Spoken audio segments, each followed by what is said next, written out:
college prep, 43, 44, 47. If you're in honors, 42, 43, 44, 47. Okay? And we'll have a quiz. And I'll try, I think I'm going to put up some little optional guided reading questions for you guys. Are those useful or not? What?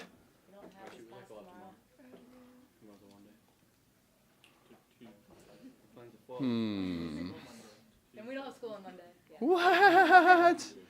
Oh no. All right, I have to regroup. I'm sorry. It might be a little longer. I'm sorry to tell you. And okay, so put this down here. Put those chapters and see the website, because there's definitely going to be guided reading questions if we're going to miss that much school. We got to keep cracking. We got to crack on, as they say. On. Yes. Okay. Now, let's do what we often try to do first, and that is to review. All right, you ready? So really quickly, let's do this. Are you guys taking your books out and taking your notebooks out and having all your affairs in front of you? Thank you. All right. So yesterday, we talked about 2 chapters, right? 35, 36. Hello? Yes. The masthead and the quarterdeck. And I'll just quickly, let's do this quickly. The masthead's important because, one, we have these technical chapters that teach us about the way things work on whale ships, right? But it also underscores this thematic thing, which is that whalemen are amazing, right? They do these amazing things, and that you can actually connect them to amazing people like Egyptians or Napoleon or Washington or Nelson. They're like them, right? Because they're all pole sitters, yes? And then finally, we have 2 more. One is, the next one is that we had this little anti-transcendental thing going on, right? Where we have Ishmael going into a transcendental state, but then he warns us that it's deadly, possibly, right? That it's not like Emerson fully explained, or Emerson didn't fully explain, that this is a dream, kind of, right? It's pleasant, it's desirable, but that if you lose your grip, you're done for, right? And then finally, we talked about the fact that sometimes the plot is aided by these technical chapters, because when something happens later, we say to ourselves, like, oh, of course, we were told in chapter 35 that if everyone comes down from the masthead, that's very unusual, right? And that's exactly what happens in chapter 36.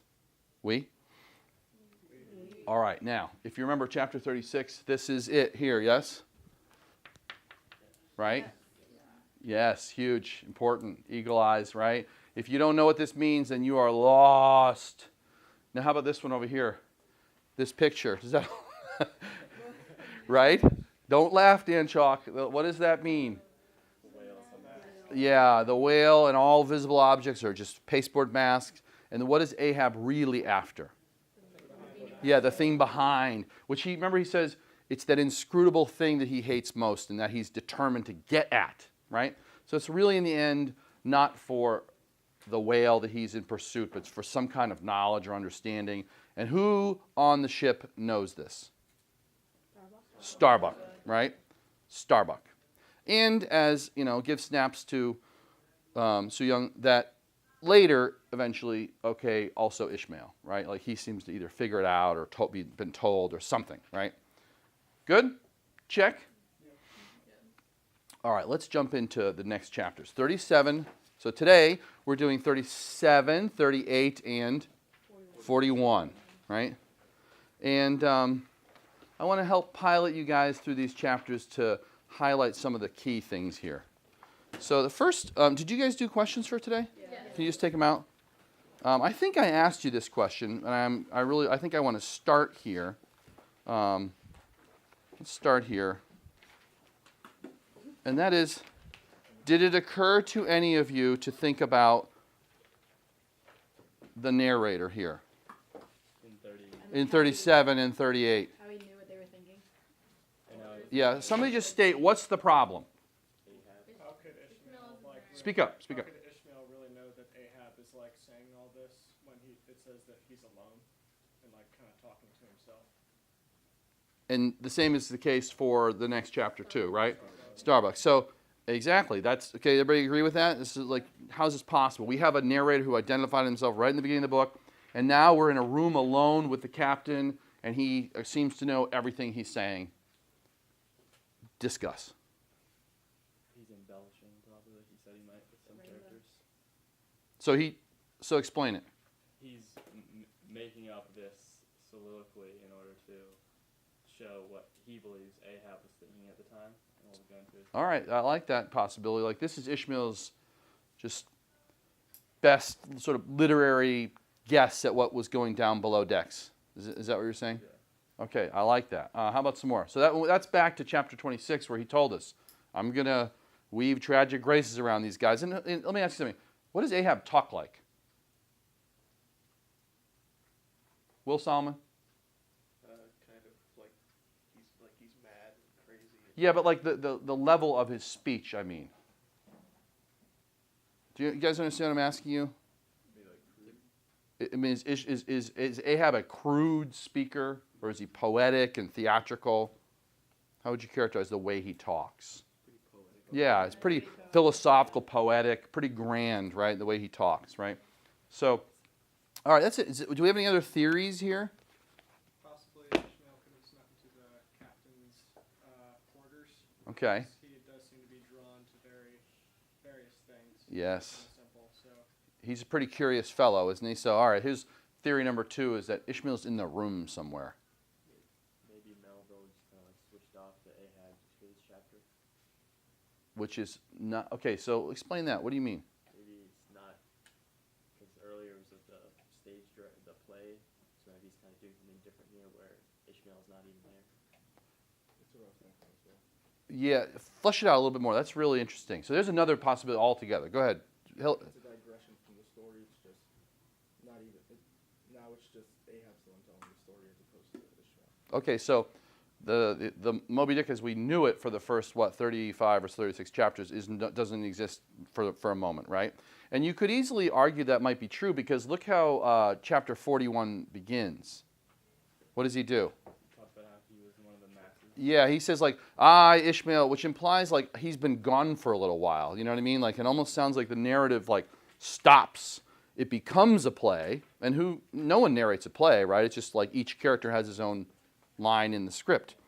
So look, the point you should be thinking to yourself is like, this is weird, it's unusual, it's strange. But don't forget that thematic thing, right? The thematic thing about plays, theater, and fate, right? So that's important. All right, that's very good, awesome. So let's keep these theories in mind as we move forward. So I want to read a little bit. You know, this is one of the things I want to do as we go along. It's a long book, but I want to highlight some things. What did Ishmael say Ahab looked like the first time he saw him? What did he see in his face?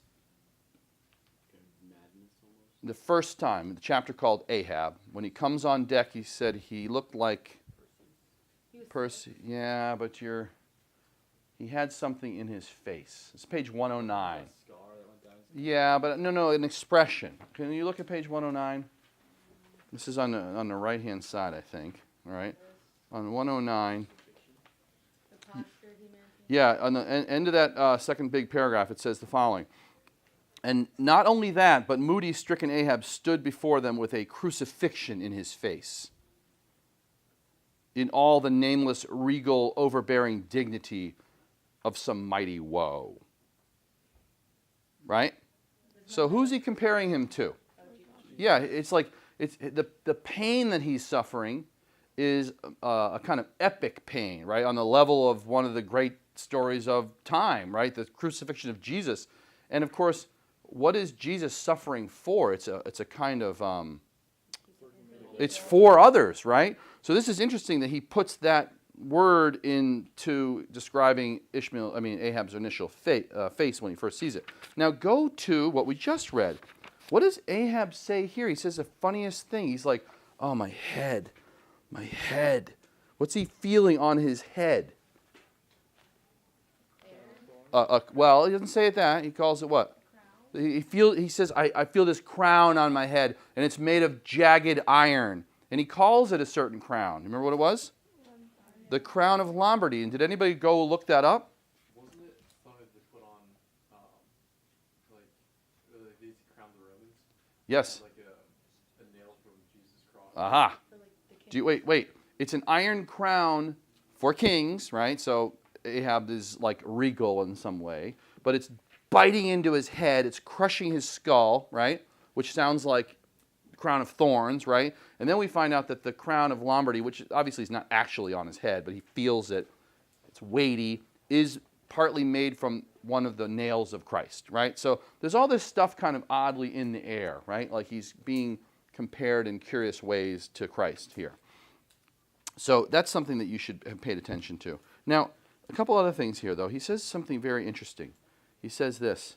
You know, he's talking about the day, and he highlights this, the way he's feeling. And then he talks about what just happened. He's like, oh, it wasn't as hard as I thought, right? I knew there'd be some trouble, but there was only one that resisted me, and I think I've got him, right? So I want to read this part with you. It's really important. Page 149, okay? He says the following. He says, it's about a third of the way down. He says, what I've dared, I've willed. Are you with me? And what I've willed, I'll do. They think me mad. Starbuck does. But I'm demoniac. I'm madness maddened. Now let's talk about that for a minute. Starbuck also noticed this because at the first part, next chapter, he said that he need to follow Ahab even though he don't want to. Yes, he does say that. But I think that's because he's in awe of Ahab. But let me ask you, what do you make of that phrase, I'm madness maddened? What do you, I mean, it's first of all, it's a kind of oxymoron, right? Or it's just strange. But what do you think, Chile? I was thinking, like, because he talked about how Starbuck thinks he's crazy. So, like, if they think I'm crazy, they haven't really seen anything yet because I'm much worse than they can imagine. I mean, is that what it means? It's just like, here's crazy, and I'm like, crazy, crazy. Yes. Like, I like the way Chile said it. They haven't seen anything yet. And it's not just any old kind of crazy. What does he say he is before he's madness maddened? He's demoniac. Like he's... Now, listen, you should not have missed this. On the one hand, Ishmael says, oh, the guy has a crucifixion in his face. On the one hand, he says, oh, I have a crown on my head. And now what is he saying? So he's gone from Jesus to the devil. Yeah, he's like satanic, he's essentially saying, right? And mad. So one of the takeaways from this chapter, of course, for you to see, is, besides the weird narrative of Ishmael, is that Ahab is this very contrasting character. And, of course, where do we first hear that? Where do we first hear that he's like both of these strange, opposite things? Yeah, who said that? Yeah, Peleg says he's an ungodly but godlike man simultaneously, right? And he's actually saying sort of similar things himself. Now, let's just read I don't know if I asked you this question. Did I ask you, like, who's he talking to at the end of this chapter? Because at first, I think Ned is right. He's just talking to himself. It's a soliloquy. But then you'll see he starts using second-person pronouns, ye. He's addressing someone. So I want to read you this part, and you tell me, who's he addressing, and what's he trying to get at? So just after what we read, he says the following. The prophecy was that I should be dismembered, and I lost this leg. I now prophesy that I will dismember my dismemberer. Now, then, be the prophet and the fulfiller one. That's more than ye, you great gods, ever were. I laugh and hoot at ye, you cricket players, you pugilists, you deaf Burks and blind bindigos. I will not say, as schoolboys do to bullies, take someone of your own size, don't pummel me. No, you've knocked me down, and I'm up again.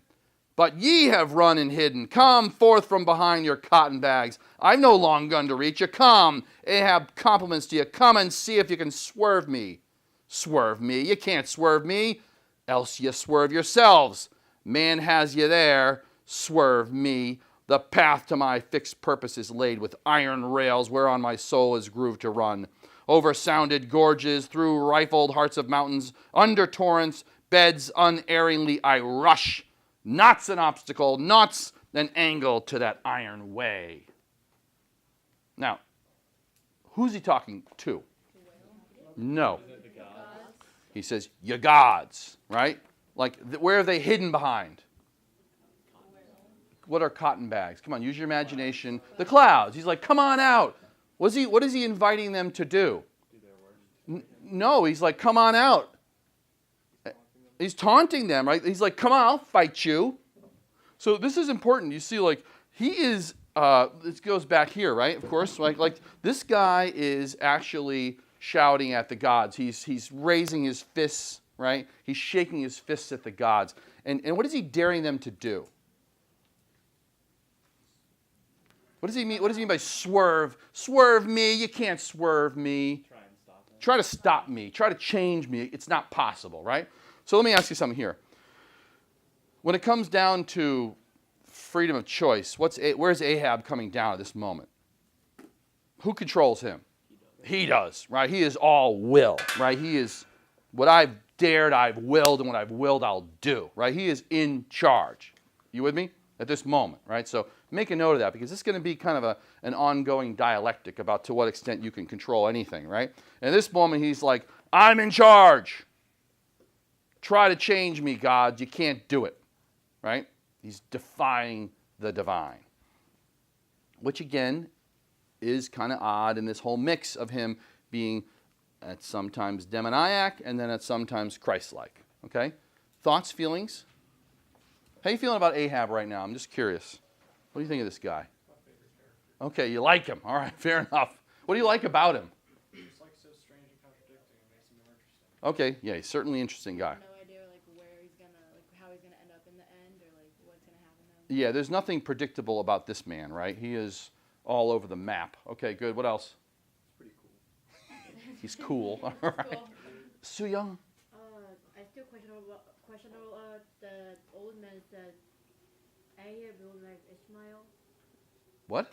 I think once that old man said, or stranger said, Ahab will like Ishmael's characteristic, but I still don't know why it is. Oh, right. Remember that Peleg said, oh, you'll like him well enough. Mm-hmm. Okay, good. Well, we like him. I like him. It's Will Solomon. I think he's absolutely crazy. I like him more. All right, good, awesome. Now, there's a couple things. So the next, so Starbuck's shaking in his boots, right? Then he's like, oh my gosh, what have I gotten myself into, right? But there's a few things I want to point out in this chapter, the next one, and that is the next one, 38. Okay. This is very interesting. He says, I see his impious end. All right, what does it mean? His unholy, but what does end mean? No, I don't think that means, no, not demise. End. If I say, to what end are you coming to see me? Like to what extent? No, not to what extent. For what purpose? Yeah. So what does he mean when he says, I see his impious end? What's driving him? Yeah, I know what his terrible, mean goal, purpose is. It's bad, right? I see it. But then what does he say? I'm stuck. I'm going to help him. Yeah, I don't want to. But the guy is like, you'll see, he's compared to a lot of things. Ahab himself compares himself to a wheel with cogs. Remember that? I turn and they have to turn, right? Or he says like he's like a little match and they're a bunch of little, ant hills of powder. They're going to blow up around me. So he's got some kind of power over them. And Starbuck knows it. And he is, he's distressed at his sort of, this is interesting, right? Like Ahab is all will and all control. And what is Starbuck? He's just like all whatever. He's like being told to do. I can't. Yeah, he's passive. He's a pawn, right? And he knows it, and he hates it, but he knows it. But despite all that, here's a curious thing he says. Here's another interesting thing. Again, if you turn to the next page, he says a curious thing. So on the one hand, he says, like, I'm forced to do this. But then what does he say his feeling about Ahab is? He feels pity for him. What does he pity about Ahab?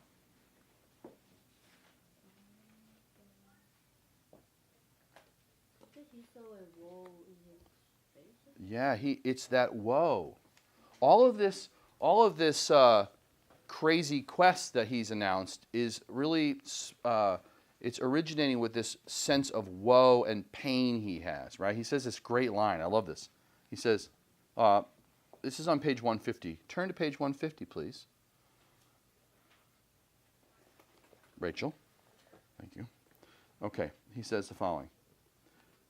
Oh, I plainly see my miserable office. You know what that means? It means like my duty, the thing I tune in. To obey, rebelling, and worse yet, to hate with touch of pity. For in his eyes I read some lurid woe, would shrivel me up had I it. Now let me ask you something. Who's the older of the two? Yeah, Ahab by far. I think he's like 20 years older than him, right? And yet, what's he saying? If I had the burden that that guy has, it would destroy me. I couldn't carry it. He's got something. He's got some woe or burden that he's carrying that's like ennobling, right? Like it's amazing that he can still carry on. So he understands that it's not just like he's a stark raving lunatic. He's got something that's distressing him. He says it has a real motive, even if it's a dangerous one, okay? And what's interesting, too, you should make a note of this, is, so what is, I mean, think of it, it's all about the hands, right? This is Ahab's hand to God, right? Fist shaking. And this is Starbucks. He's like, oh, God, preserve us, right? He's in prayer. So their relationship to the divine is utterly opposite, at least at this moment, right? Defiant, pleading, right? These two men who are strangely wedded, right? They are they're inseparable, at least at this point. Okay. Now, I didn't ask you to read these parts, but I want to highlight a couple things. 39 is interesting because did anybody bother reading 39? So now we get to see Stubb. What's his response to it all? Whatever. What he says? You know what? He's not oblivious. He sees what's going on, but he says, you know what? The best response to all this stuff is it's just a laugh. Just laugh at it. And he sings a song. Right? So there's Stubb, and we know that about him. We've been told he's sort of this easygoing character that takes everything with a laugh. And then, of course, all the hands in this very script-like scene in chapter 40, they dance on the forecastle and have a little jig. Would you like a chair? Sure. You can be front and center. We're on film. Quick, Debo, hurry. Okay. I won't say any more about that, but just I think this goes to what Sahil and Chile were pointing out. 40, sort of the curtain drops and we're back into a novel. You guys see that? So we're back into a novel. This is a very curious little move on Melville's part. It's kind of interesting. Okay, now, this was a tricky chapter, right? This is pretty abstract and complicated. It's called Moby Dick, and so we learned some of the backstory of Moby Dick. We learned some of the rumors about him, and I want to rehearse those with you so we can make sure we're all on the same pahina. But there's also some things about Ahab that I want to make sure we highlight here. So what are the things that we learn about Moby Dick? Let's make sure we all have got them. And I don't even learn, because we don't see him, but like learn that other people believe about him. He's immortal. You can't kill him. And in fact, if you got your harpoons into him and he spit blood, he'd just appear somewhere else, right? Or what else? He's ubiquitous. What does that mean? Yeah, he can be more than one place at a time, right? All right, good. Yeah, he craves human blood, right? Yeah, that's awesome. What else? Like that natural terror that they talked about like when he like goes to run away, but then he turns around and comes back. Yeah, he's not okay. Listen, what Will said is in direct contrast to what Starbuck said yesterday. What did Starbuck say? He says, "Vengeance on a dumb brute that smote thee from blind instinct." You remember that? And then the rumor is he's no dumb brute. He doesn't work out of blind instinct. He'll run away and then he'll turn around and smash a ship. Right? He's very canny and cagey, and he's got this intelligent malignancy. Remember that? So that's another one of his rumors. He's not just some dumb brute. All right, what else? That like other fish, when they see him or whatever, that they just they dash themselves against the rocks with such violence to cause incident death. Instant death. Yeah, he strikes terror all around him. That's awesome. What about his size? Yeah, he's massive. He's giant. He's got this strange. Do you remember what it's called? Its shape on his back. Pyramidical. That's good, Leeway. Right. He's got this pyramidical hump. What about his jaw? It's crooked. And if you remember that picture from me under the jaw, it's not up there now. Don't look. Their underjaw is actually very narrow at the end, and you can see this sometimes in real stories. I don't know if you guys know this. Do you know what sperm whale eat? That's. Good job, Ned. How do you guys know that? You have friends who are sperm whales? That's true. They eat giant squid, and actually, apparently, when you catch it or you see a sperm whale, sometimes they'll have these giant dinner plate size bruises and whatnot on them because giant squids have these like tentacles that are like 20 feet long with these suckers that are this big, and they wrestle down half a mile below the ocean surface, right? But they eat these things, and sometimes their jaws get either dislocated or broken because of these giant tussles, okay? So his is twisted, right? What about it? Do we say this about his brow? It's emphasized. He's got a wrinkled brow instead of a flat, sperm whale forehead. His is all convoluted, okay? And we learned this from yesterday. He's got harpoons sticking out of him, right? And he has certain strange habits. What a beast, right? Almost like mythic. Crazy. Now, let's look at the way that Ahab regards this guy, okay? So this is really important. So we learned all this strange rumors about him, but what I want to focus on now is on page 164, okay? 164, turn there, please. And what we see here, this is kind of cool the way he does this. He just introduces a scene, doesn't introduce who it was, right? You don't know. It's like some guy in the water, right? Remember that? And then later on it's like, that was Ahab. So read with me on 164. It's the third paragraph. His 3 boats stove around him, and oars and men both whirling in the eddies. One captain, seizing the line knife from his broken prow.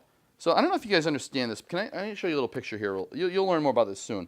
We're about to read a chapter called The First Lowering. It's chapter 48. That's the first time we're actually going to hunt a whale. And so look at your cover for a minute. I want to show you something, and this will make more sense of what we're reading. So you have to look on, Anthony. So you see in the distance on the left-hand side, there's a ship with sails in it, on it. That's like the Pequod, all right? But then if you see right under the whale's tail is a boat. So there's a ship, Pequod, then there's boats. And you don't hunt whales from ships. You hunt them on boats. You lower the boats, and then you chase the whale. And so this little scene that we're reading is going to be like on one of those little boats, okay? So clearly what happened, this whale capsized one of those boats. So let's read this. It says the following. Okay, seizing the line knife from his broken prow, that is from the front of the boat, he had dashed at the whale as an Arkansas duelist at his foe, blindly seeking with a 6-inch blade to reach the fathom-deep life of the whale. That captain was Ahab. Now, hold on a second. Do you guys know how big a fathom is? No. No, a fathom is 6 feet, okay? So think about this for a minute. He's got a 6-inch knife, and he's in the ocean with the whale, right? And he's trying to stab it with a knife. And what does he mean by the fathom deep life? Like, what's the life? Where's your life? Yeah, your heart. So, the whale's heart is like 6 feet in. So you can't really do a whole, the blubber on a whale is like 18 inches thick. You're not going to get very far. But what does this say about Ahab? This guy's unbelievably intrepid, right? He's in the water with the whale, and he's attacking it with a knife. Like he's in a duel with another guy. Anthony, that's amazing. It is. Yes. All right, now, but let's move on, because, of course, then he gets his leg removed from him like it's with a sickle, remember that, or a scythe. But I want to read this part with you at the end of this paragraph, because then what Ishmael does is says, like, okay, and then this is what happened in Ahab's brain. Okay, so read with me here. Okay, he says the following.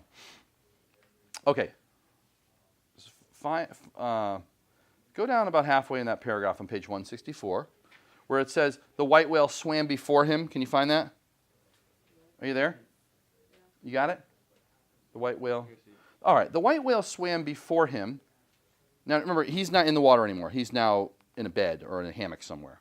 But the white whale's in his swimming in his imagination. The white whale swam before him as the monomaniac incarnation of all those malicious agencies which some deep men feel eating in them till they are left living on with half a heart and half a lung. The intangible malignity which has been from the beginning. When is the beginning, by the way? Yeah, like in the beginning, right? And where was that evil in the beginning?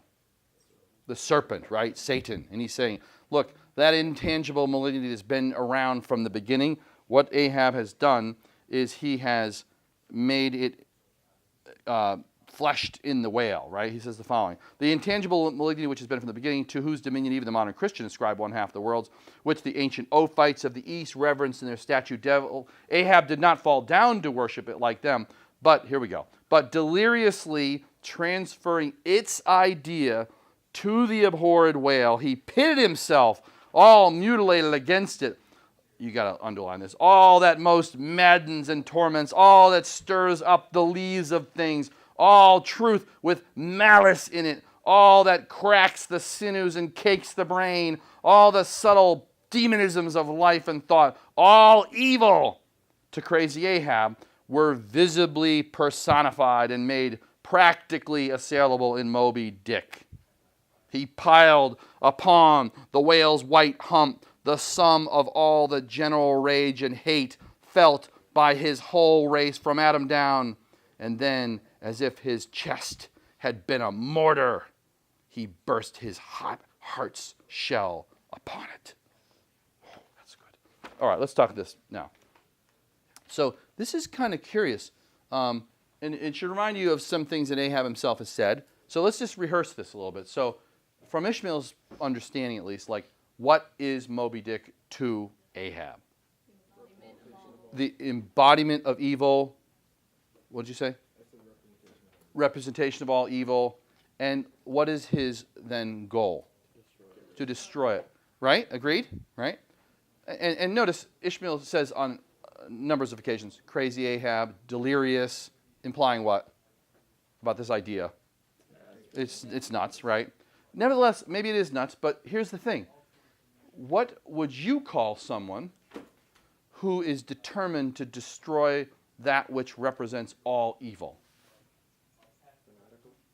Yeah, but like, what kind of person are they? True, they're fanatical, but like, what are they devoting their lives to?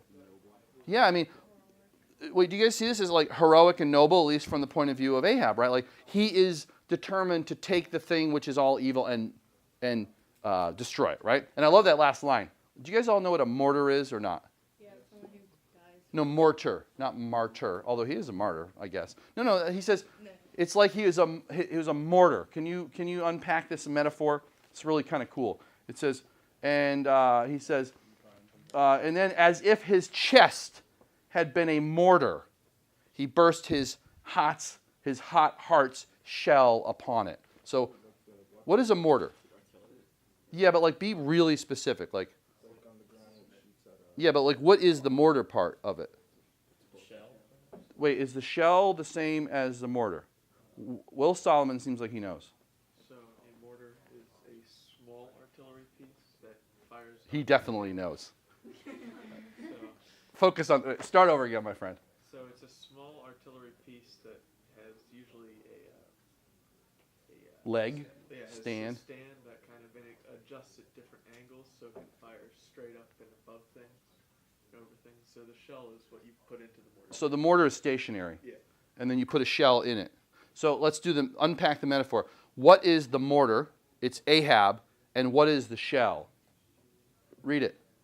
His hot heart, right? So this is awesome, right? He's got a heart inside, like a mortar has a shell in it, and he's shoots it over at the whale. That's his plan, and he's going to blow himself up on this whale, right?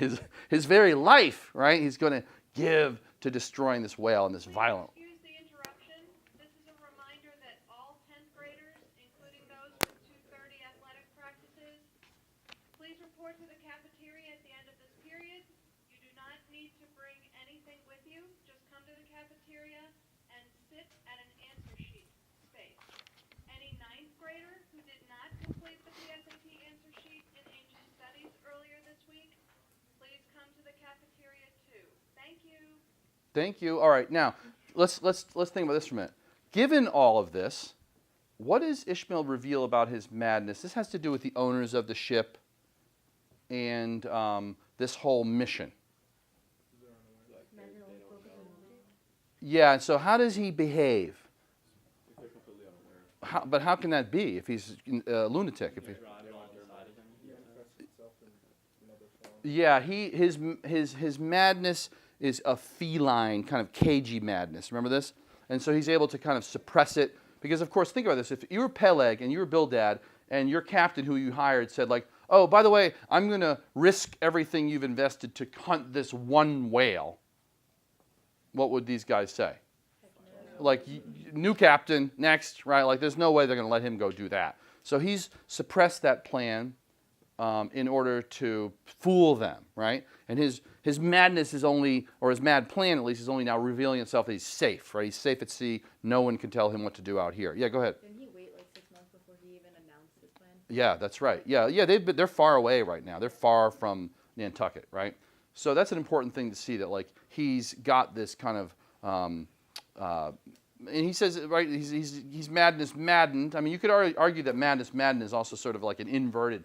He's so mad that he's able to kind of like be misleading, right? Which he clearly has been to the owners. Okay, it's cunning. A word that's going to come up over and over again is monomania. Okay, some people argue this book is like a psychological portrait of a monomaniac. But I want to talk about what that means, first of all. Do you guys know, I mean, it's a simple word. You can decode it. What does it mean to be a monomaniac? Yeah, you're obsessed about a single thing, right?